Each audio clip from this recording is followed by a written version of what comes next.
Ya, kembali Dokter So Indonesia. Segmen kali ini kita bicara mengenai nutrisi yang baik untuk ibu hamil. Ya, kita bicara mengenai kacang hijau. Ya, penonton suka makan kacang hijau? Kacang hijaunya atau dimasak dulu? Ya, masak dulu ya. Nah, Dokter Reza mau masak ini kacang hijaunya nih. Ya, gimana Dokter Reza? Tapi saya mau nanya dulu sama penonton. Biasanya nih kalau lagi bikin kacang hijau buat ibu hamil, biar buat apa nih? Ayo, buat apa? Anaknya rambutnya tebel, bener nggak? Kamu pernah nggak diomongin gitu? Makan kacang hijau yang banyak, nanti rambut anaknya tebel. Saya salah satu yang melakukan itu juga, Dok. Ternyata. Ya, harapannya biar anaknya rambutnya lebat. Padahal ibunya udah lebat loh rambutnya loh. Nanti kalau anak ketambah lebat lagi gimana? Tapi ternyata bener loh, Kiara rambutnya tebet kan? Iya, lumayan ada rambutnya. Sebelum kita bicara rambut dengan rambut nih, sebenarnya yang benar gimana sih Dokter Reza masak bubur kacang hijau ini? Kadang-kadang orang bilang ini makanya makan kacang hijau tiap hari nih. Makannya gimana? Yang dimakan bubur kacang hijau. Iya, bener nggak? Iya, manis-manis tuh. Akhirnya itu tadi, maaf ya, tadi naik berat badannya jadi berlebihan. Oh iya. Itu karena konsumsinya yang akhirnya berlebihan kadar gulanya. Jadi sebenarnya kalau memang ingin memanfaatkan kacang hijau untuk ibu hamil, yang boleh dikonsumsi adalah dalam bentuk air kacang hijau. Ini air rebusannya. Tapi bukan dalam bentuk seperti bubur kacang hijaunya. Ya, karena di situ di dalam air itu zat gizinya semua meresap di dalam air tadi ya. Sedangkan yang kacang hijaunya sendiri jadi tinggal ampasnya saja ya. Betul. Dan cara merebusnya adalah seperti ini. Kita sudah mempersiapkan kacang hijau yang dicuci bersih, kemudian direbus ke dalam panci yang diisi air ya, kurang lebih sebanyak ini. Tapi direbusnya dalam jangka waktu yang cukup banyak sebenarnya. Jadi kurang lebih sekitar setengah jam ya, sampai benar-benar kandungan di dalam kacang hijau ini itu benar-benar meresap ke airnya.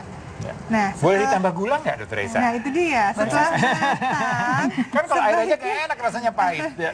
sebaiknya justru jangan ditambahkan gula lagi. Oh, gitu. Karena itu malah menambah kalori yang tidak perlu. Jadi sebenarnya setelah kandungan nutrisinya terkandung di airnya seperti ini, kemudian kita dinginkan saja di kulkas. Jadi kalau sudah jadi, disaring ya, diambil airnya aja, kemudian kita masukin aja nih ke dalam kulkas. Tunggu sampai dingin, nanti rasa yang kurang enaknya itu, pahitnya itu akan berkurang. Akan berkurang karena dingin tadi ya. Karena dingin tadi. Jadi Mbak kalau kamu Dinda, dulu makan buburnya seberapa nih? Segelas aja sih, sehari segelas gitu. Nah, jadi cukup memang segelas, tapi air rebusannya aja. Segelas. Apa saya coba ya? Soalnya selama ini saya kasih gula. Oh gitu. Kayaknya lebih banyak gulanya daripada air kacang hijaunya ya. Oh penasarannya. Oke, tapi ini juga bagus buat ibu menyusui ya. Iya, bagus untuk ibu menyusui juga. Betul. Oke. Boleh, gimana nih rasanya, Winda? Masih pahit. Ya, ini karena masih hangat. Belum dingin ya. Nah, mari kita boleh kasih madu nggak? Madu masih boleh. Masih boleh ya, Madu oke. boleh. Sedikit aja tapi ya, madunya juga madu murni. Jangan madu yang sudah ditambahkan gula dalam proses Ya, pembuatan. dulu Winda waktu hamil, selama hamil kan kita bicara ini sekarang udah menyusui nih. Waktu hamil tadi bubur kacang hijau ini menjadi makanan favorit nggak? Sebenarnya favorit enggak, cuman kayak ibu tuh nyaranin tiap hari ya biar rambut anaknya tebel gitu. Jadi gitu. akhirnya saya tiap hari deh makan. Oke. Jadi beberapa manfaat yang bisa kita dapatkan dari kacang hijau diantaranya adalah ya yang pertama tentunya kita bisa lihat di sini. Ya. Oke, ini kita lihat kan ya. Jadi ini bubur kacang hijau ini mengandung lemak tidak jenuh ya. Jadi memang umumnya tumbuh-tumbuhan itu mengandung lemak yang tidak jenuh. Dan lemak yang tidak jenuh ini menyebabkan kadar kalorinya tidak terlalu tinggi. Jadi ini baik untuk kesehatan, baik untuk dikonsumsi setiap hari. Dan kemudian dengan adanya lemak tidak jenuh ini membuat air kacang hijau tadi itu lebih tahan lama, jadi tidak mudah basi. Jadi kalau udah dimasukin ke kulkas bisa sampai 2-3 hari ya. Betul sekali. Bisa tetap awet. Oke. Oke, selain itu sebagai sumber dari protein nabati. Kamu tadi bilang rambutnya biar lebat. Sebenarnya nggak harus dari kacang hijau, tapi ini berhubungan dengan protein yang dikonsumsi. Dengan cukup dari protein, maka kita tuh bisa mendapatkan gizi yang baik untuk si anak, termasuk gizi pertumbuhan rambutnya.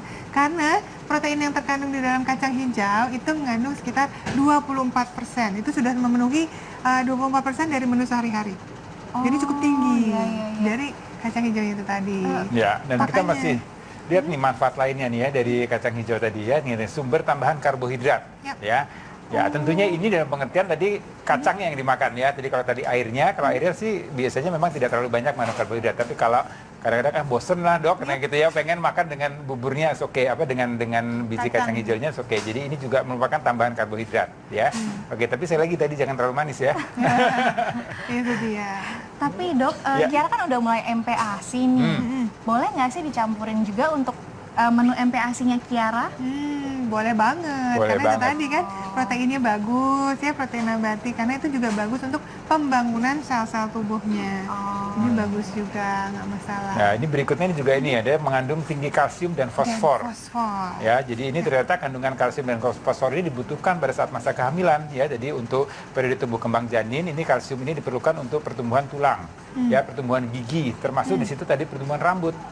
Ya, jadi tidak hanya rambut saja ternyata ya, manfaat dari kalsium dan fosfor yang ada di kacang hijau tadi ya. Jadi bagus untuk tulang, bagus untuk gigi ya, bagus untuk rambutnya juga begitu. Oke.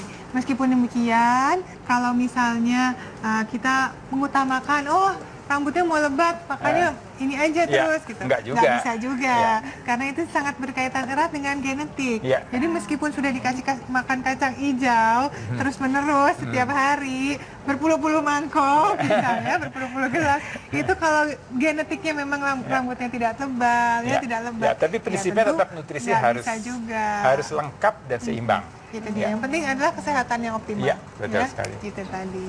Baiklah, itu tadi informasi seputar kacang hijau bagi Anda yang tengah hamil. Sesaat lagi masih ada informasi menarik lainnya, jadi tetap di Dokter Ros Indonesia.